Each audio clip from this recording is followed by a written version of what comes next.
రాబోయే ఎమ్మెల్సీ ఎన్నికల్లో 3 స్థానాల్లో బీజేపీ ఘన విజయం సాధిస్తుందని కేంద్ర మంత్రి బండి సంజయ్ సంచలన వ్యాఖ్యలు చేశారు. ఆదివారం నల్లగొండ జిల్లా బీజేపీ కార్యాలయంలో ఎమ్మెల్సీ ఎన్నికలపై కార్యకర్తలకు బండి సంజయ్ దిశానిర్దేశం చేశారు. కమిట్మెంట్తో పనిచేస్తే పార్టీ క్యాడర్ బీజేపీకే సొంతమవుతుందని ఈ సందర్భంగా కార్యకర్తలకు సూచించారు. ఒక్కో టీచర్ను 2-3 సార్లు కలిసి ఓటు అడగాలని, ఎన్నికల పోలింగ్ రోజు వరకు విస్తృత ప్రచారం చేయాలని, అలాగే నిజాయితీపరుడు, ఉద్యోగులతో సన్నిహిత సంబంధాలున్న సరోత్తం రెడ్డి బీజేపీ అభ్యర్థి కావడం గెలుపు సులువు కాబోతుందన్నారు.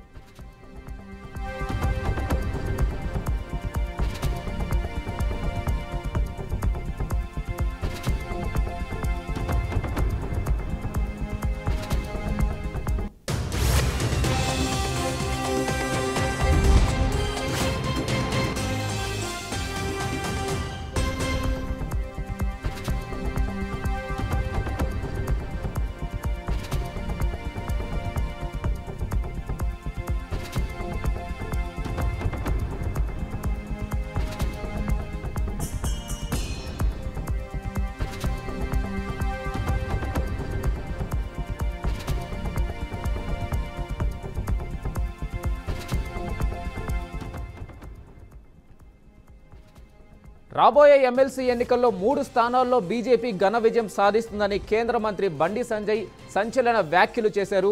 ఆదివారం నల్లగొండ జిల్లా బీజేపీ కార్యాలయంలో ఎమ్మెల్సీ ఎన్నికలపై కార్యకర్తలకు బండి సంజయ్ దిశానిర్దేశం చేశారు. కమిట్మెంట్తో పనిచేస్తే పార్టీ క్యాడర్ బీజేపీకి సొంతమవుతుందని ఈ సందర్భంగా కార్యకర్తలకు సూచించారు. ఒక్కో టీచర్ను 2-3 సార్లు కలిసి ఓటు అడగాలని, ఎన్నికల పోలింగ్ రోజు వరకు విస్తృత ప్రచారం చేయాలని అన్నారు. అలాగే నిజాయితీపరుడు, ఉద్యోగులతో సన్నిహిత సంబంధాలున్న సరోత్తం రెడ్డి బీజేపీ అభ్యర్థి కావడం గెలుపు సులువు కాబోతుందన్నారు.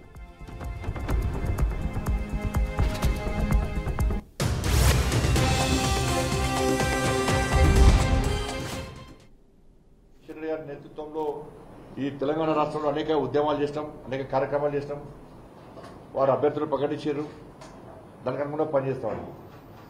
కానీ అధికారం ఉన్న కాంగ్రెస్ పార్టీకి అభ్యర్థులు కరువయ్యారు. అక్కడ టీచర్స్ ఎమ్మెల్సీ క్యాండిడేట్ కాంగ్రెస్ పార్టీకి, ఇక్కడ టీచర్స్ ఎమ్మెల్సీ క్యాండిడేట్ కాంగ్రెస్ పార్టీకి. ఇక బీఆర్ఎస్ పార్టీకి కూడా అడుచుకుంటారు. బీఆర్ఎస్ పార్టీకి నా గ్రాడ్యుయేట్ కాన్స్టిట్యున్సీకి అభ్యర్థులు లేరు, నా టీచర్స్ ఎమ్మెల్సీ. ఇప్పటివరకు రాష్ట్ర అధ్యక్షులు కిషన్ రెడ్డి గారి నేతృత్వంలో ఈ తెలంగాణ రాష్ట్రంలో అనేక ఉద్యమాలు చేసినాం, అనేక కార్యక్రమాలు చేసినాం. వారు అభ్యర్థులు ప్రకటించారు, దానికి అనుగుణంగా పనిచేస్తామని. కానీ అధికారం ఉన్న కాంగ్రెస్ పార్టీకి అభ్యర్థులు కరువయ్యారు. అక్కడ టీచర్స్ ఎమ్మెల్సీ క్యాండిడేట్ కాంగ్రెస్ పార్టీకి, ఇక్కడ టీచర్స్ ఎమ్మెల్సీ క్యాండిడేట్ కాంగ్రెస్ పార్టీకి. ఇక బీఆర్ఎస్ పార్టీకి కూడా అడుచుకుంటారు. బీఆర్ఎస్ పార్టీకి నా గ్రాడ్యుయేట్ కాన్స్టిట్యున్సీకి అభ్యర్థులు లేరు, నా టీచర్స్ ఎమ్మెల్సీ కూడా అభ్యర్థి లేరు. బీఆర్ఎస్ పార్టీకి అభ్యర్థులు కరువారు, కాంగ్రెస్ పార్టీ కూడా అభ్యర్థులు కరువారు. నాకు తెలిసి దేశంలో అధికార పార్టీకి అభ్యర్థులు కరువైంది కేవలం తెలంగాణ రాష్ట్రంలోనే. ప్రజలందరూ నవ్వుకుంటున్నారు. అదే కాంగ్రెస్ పార్టీ పరిస్థితి గిదా. అభ్యర్థులు కరువైన పార్టీ కాంగ్రెస్ పార్టీ, అభ్యర్థులే లేని పార్టీ బీఆర్ఎస్ పార్టీ. కాబట్టి మాకు పోటీ ఎవరితోని? కాబట్టి మాకున్న క్యాడర్, మేము చేసినటువంటి పోరాటాలు కానీ ఇవన్నీ చూసిన తర్వాత ఇవాళ భారతీయ జనతా పార్టీ 3 ఎమ్మెల్సీ స్థానాల్లో ఓటర్స్ యొక్క ఆశీర్వాదంతో మనం పక్కా గెలవబోతున్నాం. ఎందుకంటే ఈ 2 పార్టీలు ఒకటే, కాంగ్రెస్ బీఆర్ఎస్ ఒకటే. వాస్తవానికి కాంగ్రెస్ పార్టీ పోటీ చేద్దామనుకోదు. ఇక్కడ ఇటీవల పోటీ చేయాలని చెప్పి 3కి పోటీ చేయాలని చెప్పి కాంగ్రెస్ పార్టీ భావించింది. ఆ విధంగా ప్రణాళిక తయారు చేసుకున్నది. అదే స్థాయిలో 2 పార్టీలు కాంప్రమైజ్ అయ్యాయి. బీఆర్ఎస్ కాంగ్రెస్ 2 పార్టీలకు లోపాయికార ఒప్పందం కుదిరింది. బీఆర్ఎస్ పార్టీ కాంగ్రెస్ పార్టీకి స్పష్టం చేసింది, ఎన్నికల్లో మేము మీకు మద్దతు చెప్తాం, బీజేపీని మాత్రం రానివద్దు. వీళ్ళిద్దరి మధ్య లోపాయికార ఒప్పందం ఏంటంటే జైలుకు పంపకపోవడం, కేసులు విధించకపోవడం.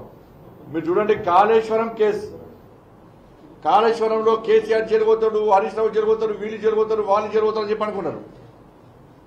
కానీ ఏమైంది? ఢిల్లీ వెండు ఎవరితో మాట్లాడు కేసు క్లోజ్. ఎందుకంటే